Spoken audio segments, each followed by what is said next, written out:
Attends. Shalom Aleichem, voici nos commentaires sur la parashat Re'eh. Re'eh, c'est quoi? C'est la parasha, la 47e de la Torah. Comme vous voyez, chaque nombre a sa valeur et pourquoi se trouve juste cet nombre et pas ailleurs. Qu'est-ce que c'est 47? 47, de savoir que c'est la miséricorde divine qui s'exprime en deux modalités.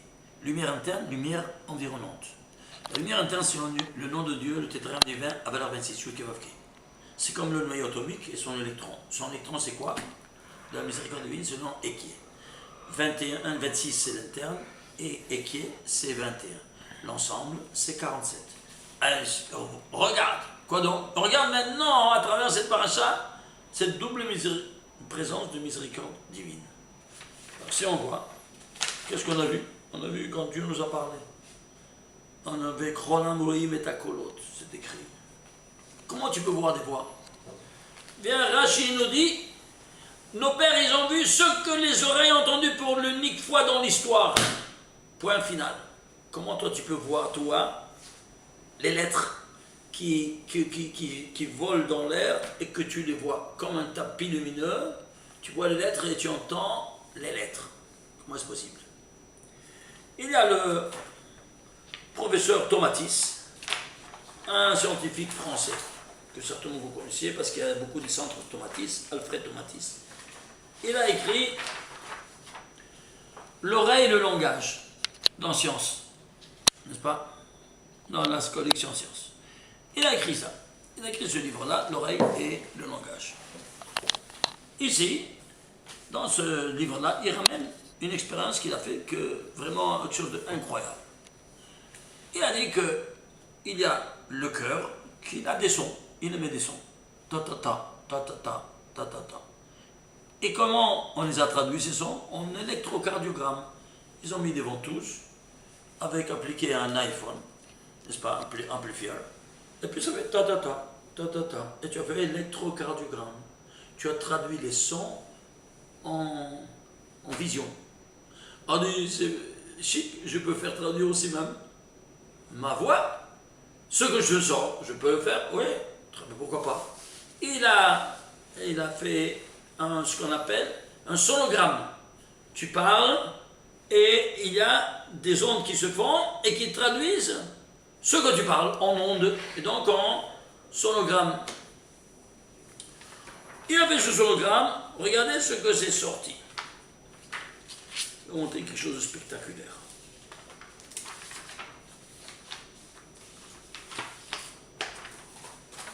Regardez.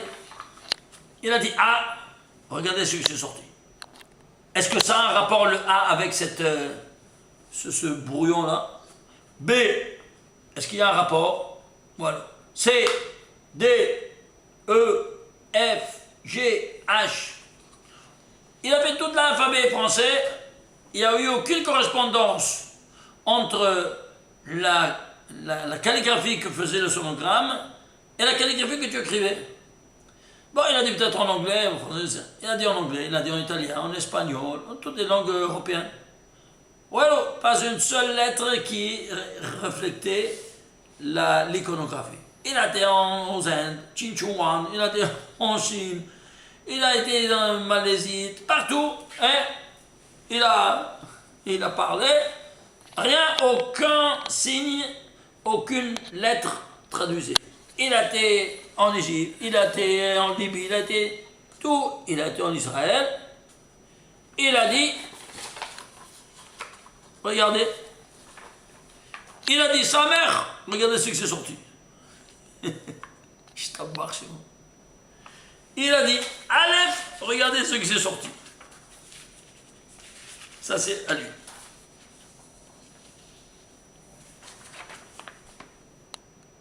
Vous voyez, Yod, Vav, Yod.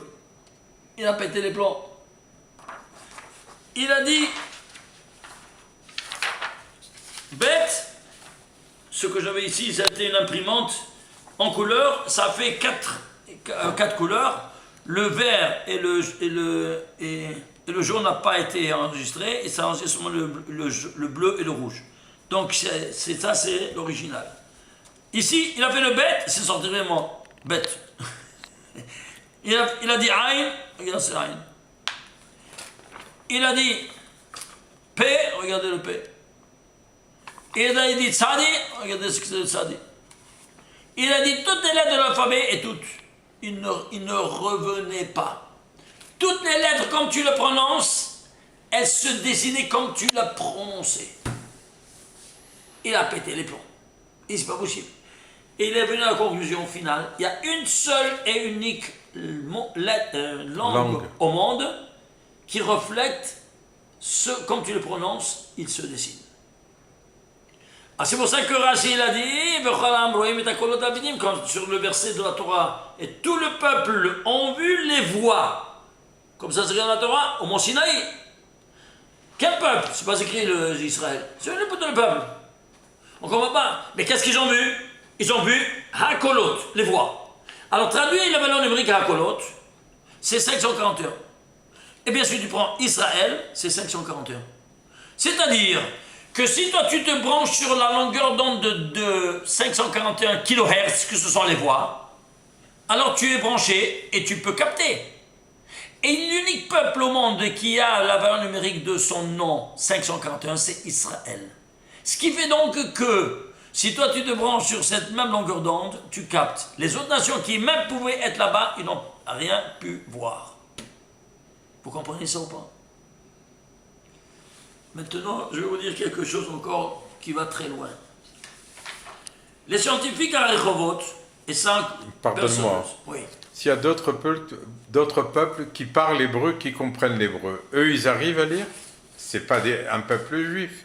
C'est d'autres peuples. Mais il y avait au mont Sinaï, quand Dieu a parlé, aucun peuple, parce qu'ils ne sont pas... Il y avait les Révraves avec eux. Oui, les Révraves, mais ils n'ont pas vu. Eux, ils n'ont pas vu. Eux, ils n'ont pas vu, seulement les âmes d'Israël. C'est écrit, quel âme? Âme d'Israël. Alors, c'est pas âme d'Israël. Donc il faut deux conditions. La preuve, c'est qu'ils ont fait le veau d'or. Tu comprends? Ah, maintenant, regardez, c'est pire que ça maintenant, écoutez-moi bien.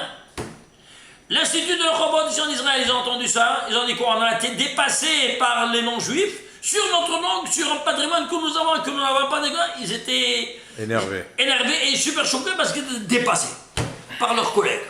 Alors ils disent, voyons un peu de faire nous-mêmes ces expériences. Ils ont commencé avec ces expériences.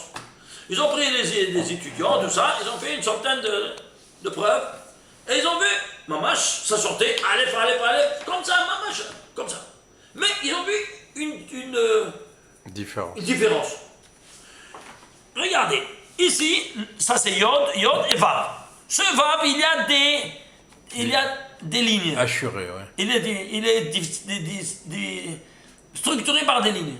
Ils ont vu que 80%, 90% de Vav, ils étaient quoi? Ils étaient 22 lignes. Et d'autres qui avaient 14, 27, 28 lignes, un autre nombre. Ah, regarde, pourquoi la majorité ça et les autres ils n'ont pas? Ah, ils ont pris tout de suite les dossiers, ils ont refait, ils ont vu qui ça a dit ce Aleph, qui a dit ce Aleph, qui a dit ce Aleph. Et ils ont pris tous ces étudiants qui ont dit un Aleph qui est en dehors de 22, ils n'étaient pas juifs. Incroyable. Super incroyable, il dit mais c'est pas possible, ils ont refait et voilà ça s'est torti comme ça. Que quoi? Que l'appareil arrive à dénicher si cette personne qui parle c'est un juif, de mère juive ou pas. Incroyable. Même qu'il avait un père non juif, la mère juive, parce que la religion descend de la mère. Alors ils ont pété les plombs, tout de suite cette nouvelle s'est diffusée comme un foudre à ciel serein. Alors ils ont dit, voilà, alors maintenant on peut dépister qui c'est le juif qui est le non-juif au Parlement, ou même parmi les ministres, ou même c'est le président. Alors là, ça a éliminé les bases de tout l'État d'Israël. Parce que de cette manière, on aurait pu dépister maintenant une arme incroyable, une arme atomique, dans les mains du tribunal rabbinique. Qu'est-ce qui s'est passé? Intervenu tout de suite le Mossad. Il a arrêté, blackout total sur cette nouvelle vérité, il a fermé tout, censure. Quoi? Secret d'État. C'est-à-dire, c'est impossible, ça va ébranler tout l'État d'Israël. Alors, arrêtez immédiatement ça. Ils ont mis tout en blackout, tout en guinisa, personne n'en parle jusqu'à présent. Est-ce que vous vous rendez compte? Ça serait... Regardez. Incroyable. On avance. Je t'abbarre bourré. Alors, regardez ici. Cette valeur, cette parasha 47e, elle est structurée en 126 versets. 126, c'est quoi? C'est 3 fois 42. Et c'est quoi 42? Le très savant divin qui a créé le monde. Ces 42 lettres, on ne peut pas les prononcer. On ne peut pas les mettre ensemble. Comment on va faire? Il est venu Rabbi René Ben Akane, un Tana, Eloki, et il a écrit une prière en 42 mots. Anna Bekoa, Gedolat et Menitra, cette histoire que tout le monde connaît. Quand tu dis cette prière en 42 mots, il a mis ces 42 lettres en initiale de ces 42 mots. Quand tu dis cette prière, tu dois extrapoler dans ta tête les 42 initiales. Et alors tu as évoqué, sans le prononcer, le très savant divin. C'est pour ça qu'à la fin, tu dis de cette prière, Baruch Shem Kevod Malchoter Lanvet, parce que tu as évoqué le Shem HaMeforash. Alors on se demande, rega. Et alors, quelle est la différence entre 26? Pourquoi? Quelle différence il y a entre 26 et 42? Alors 42, c'est le très savant divin qui a fait le golem, qui a fait tout le monde de la matérialité. Mais c'est un matériel, c'est golem, il a ramassé la poussière de la terre, et puis c'est devenu un golem, mais sans vie. Il est venu après, c'est écrit, Vaipach be'apav nishpat chaim. Il lui a insufflé un souffle de vie. Qui? Le nom 26. C'est clair maintenant? Donc le 26, c'est le nom qui va donner la vie. Et 42, qui a fait la matérialité. Alors je vais le prouver. Suivez-moi. Vaipar be'apam nishmat chaim. Total, 1061. 1061. Au niveau mathématique, tu peux le diviser? Non, c'est un nombre premier. Lequel? Le 179e nombre premier. Et alors? Et 179, c'est quoi? C'est un nombre premier. Lequel? Le 42e nombre premier. Voilà comment il se cache à 3 niveaux. De racines. Tu vas à la racine de la racine de la racine. Tu arrives à 42, c'est quoi? C'est le nom divin qui se cache sous cette formule. C'est-à-dire maintenant, le nom 26, il doit se trouver ici maintenant. Comment? Dans ce 42 qui va animer. Et comment tu vas le trouver? Eh bien, c'est simple. Suivez-moi. On va prendre ici le nom ici. Regardez. On a ici le nom 26. On va prendre au niveau mathématique. 26 nombres au premier. C'est-à-dire sigma de 1 à 97. C'est quoi 97? C'est un nombre au premier, le 26e. Alors tu fais 1, 2, 3, 5, 7, 11, 13, 17, 19, 23, 29, 31, 37. Jusqu'à 97, il y a 26 nombres premiers, jusqu'à 100. Il y a 26 nombres premiers. Tu les prends, sigma, tous ces 26 nombres premiers, ça te fait 1061. Vaipar be'apar nishmat chaim, c'est 1061. Toute cette formule, incroyable. Et si ceci ne te suffisait pas, on va prendre les tagim de cette formule. Vaipar be'apar nishmat chaim. Regardez. Prenez les tagim. Eh bien, la valeur des tagim, c'est 91. Les tagim, c'est le couronne. Qu'est-ce qui couronne tout ça? Le nom de Dieu, 26, qui s'écrit 26, mais qui se lit Amonai.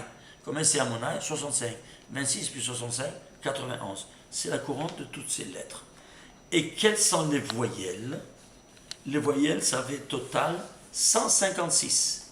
C'est quoi 156? C'est 6 fois 26. Pourquoi 6 fois 26? Parce que quand il lui a insufflé un souffle de vie, au 6e jour, le nom 26 il est intervenu en lui donnant un souffle de vie. Et ceci étant dit, alors qu'est-ce que ça fait? Alors ça fait total 1308. C'est quoi 1308? Il se compose en ces 3 nombres premiers. 2 au carré par 3 par 109. 109 c'est le 30e nombre premier. Celui-là il se décompose à cela. Total, tu as 2 en puissance 5 par 3 en puissance 2. C'est-à-dire, le résultat c'est 288. C'est 4 fois 72. Les 288 étincelles de sainteté qui restent après la faute d'Adam, qu'il faut séparer par les forces du mal où ils sont tombés. Ça, c'est le rôle de chacun de nous. Maintenant, on a ici, qu'est-ce qu'on a? On a ici le nom 26. Mais la miséricorde divine, on a dit qu'elle s'exprime de deux modalités, puisque ça, c'est la 47e paracha. Alors, et 47e paracha, c'est 47, c'est quoi? 21 plus 26. C'est-à-dire, 26, c'est le nom, l'orpénémie, la lumière interne. Et 21, c'est l'électron du noyau atomique, qui est la lumière interne. Ça, c'est la lumière environnante. Je serai ce que je serai, qui s'est dévoilé au buisson ardent à Moshe Rabbeinu, et qui a charaqué. Ça, c'est 21. Plus 26, ça fait 47. C'est voilà, donc, vous voyez, la présence divine au Mont Sinaï. Alors, ce 21-là, il doit être 26, on l'a vu, à travers valeur de sigma de 1 à 97, c'est 26 en premier, ça fait 1070, ça s'est fait la valeur de tout ça. Et où est maintenant le 21? La lumière environnante de la miséricorde divine. Eh bien, la lumière environnante, c'est quoi? C'est la lumière externe. Si c'est externe, prenons les externes des 4 mots. Externe, vaipar, het, papav, vav, nishmat, tab, haïm, même, ça fait hotam. C'est quoi hotam?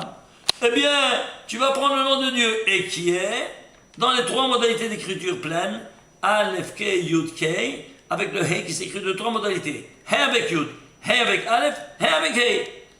Ça, total, ça fait 161, 143, 151, total 455, c'est Gematria de Chotam, avec le collège, l'Ishtabach chez moi.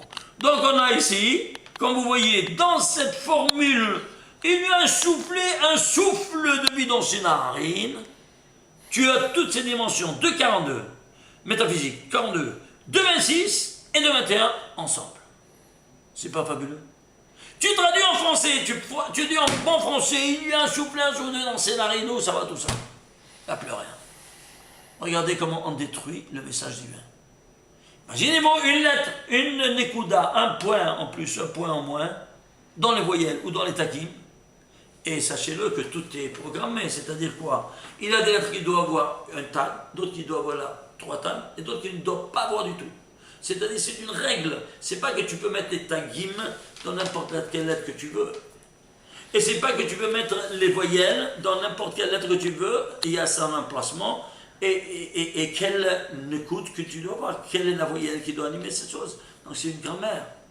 Ce sont des lettres de grammaire.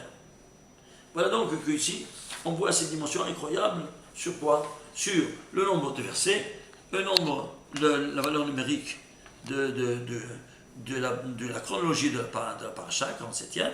Et maintenant, on parle de quoi? De mots. 1932 mots. Combien c'est 1932? C'est 21 fois 92. Ah, 92 c'est quoi? 92 c'est les 92 éléments créés qui composent l'univers. Et qui seront la lumière environnante de ces 92 en mots. Parce que c'est plus petit qu'un verset. Donc ça entoure. Plus on éloigne du centre, plus c'est quelque chose de extérieur et superficiel. Voilà, ça c'est la dimension externe environnante. C'est hors makif. Et alors, qu'est-ce que c'est? Suivez-moi. C'est aussi 21 fois 42, c'est aussi 46 fois 42. Évidemment, non, tu divises, ça se multiplie en 2, ça divise en 2. Donc, qu'est-ce que tu... Non, c'est pas ça, pardon, excusez-moi. C'est encore une autre expression. Qu'est-ce que c'est 46? C'est la dimension interne du Shem HaMeforash. Yud, Ke, Vav, Ke, total 72. Eh bien, tu as ici la dimension interne. Et pourquoi cette dimension interne? Elle est en 46. Parce que cette dimension interne est en 46. Parce que c'est... Voilà ce que on veut arriver ici maintenant. C'est ça, voilà. 46, c'est quoi? Voilà. C'est dans le service divin qui est à l'ombre du nom de Dieu.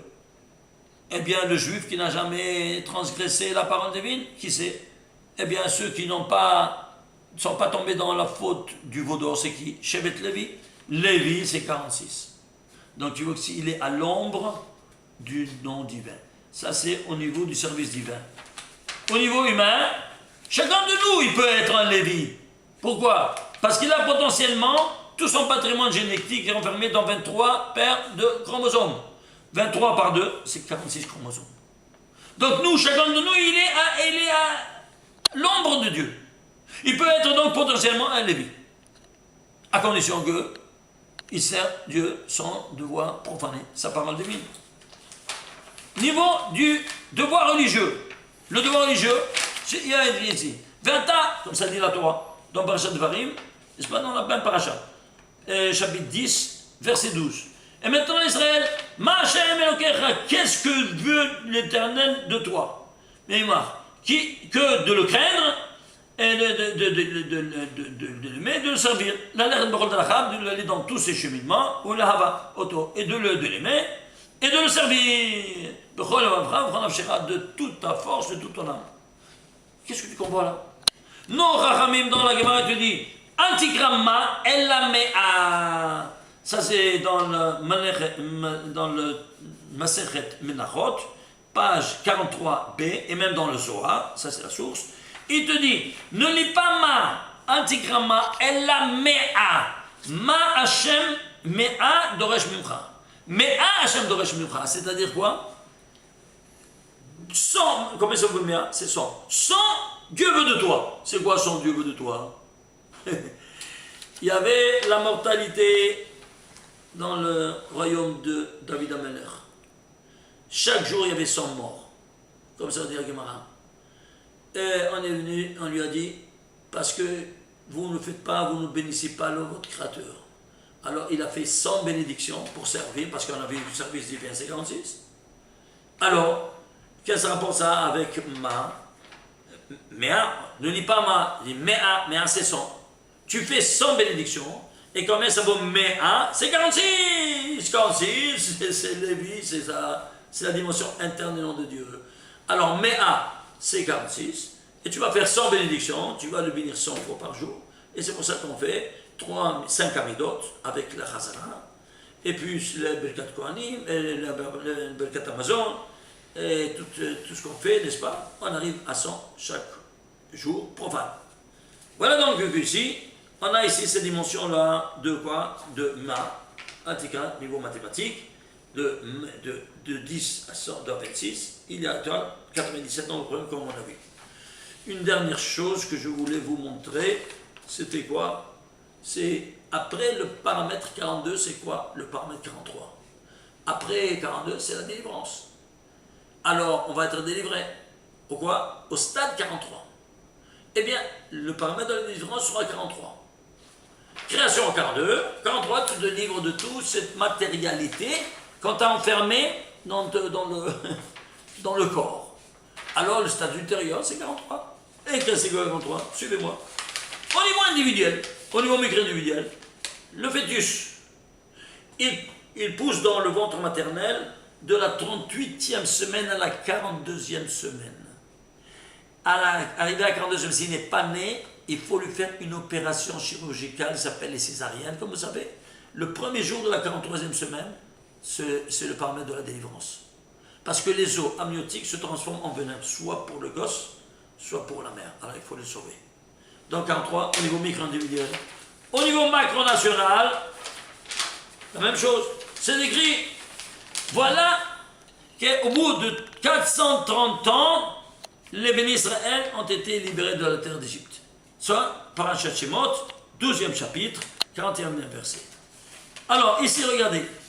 Au niveau micro-individuel, on parle de Shavuot, 2 semaines. Et au niveau macro-national, on parle d'années, à 130 années. Ici, on parle de 43. Ici, on parle de quoi? En dizaines. Ici, on parle de centaines.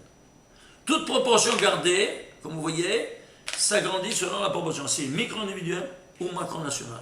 Semaines et dizaines, années et centaines. C'est toujours ce 43 qui est en jeu. C'est ça ce que je veux vous signaler. Deux petites dernières choses. Au niveau historique, l'histoire contemporaine, l'Yerushalayim et tous les lieux saints ont été libérés, comme vous savez, à la guerre des 6 jours. Ça a été une libération ou pas? Oui. Eh bien, quand ça a été libéré, imaginez-vous ça, c'est le 43e jour de l'Omer. Et l'Omer, c'est quoi? On parle d'une libération d'Égypte. Libération de la libération. C'est-à-dire, 43e jour aujourd'hui, c'est Yom Yerushalayim, fameux. qu'on fait en fait la libération de tous les lieux saints. Incroyable! C'est-à-dire que l'histoire se déroule à travers des paramètres mathématiques qui sont interrogables. Regardez, même jusqu'à la fin des temps, on sera libéré de la poussière de la terre à travers la résurrection des morts. Oui ou non? Ça s'appelle aussi une libération du tombeau et de la poussière. À travers quoi et grâce à quoi? Grâce à un os, comme nous dit la tradition, s'appelle un os loose. Et cet os-là, il ne dépérit jamais. Tout peut retourner en poussière, sauf cet os-là, il est impérissable. Et à travers cet os, la résurrection du corps et de l'âme retourneront ensemble. Et comment ça s'appelle? Loose 43. Vous voyez que ce paramètre de la délivrance. J'en ai apporté quelques petits exemples. Comme nous voyons donc, pour nous rendre une idée, comment l'histoire se déroule à travers des paramètres mathématiques. Shabbat Shalom.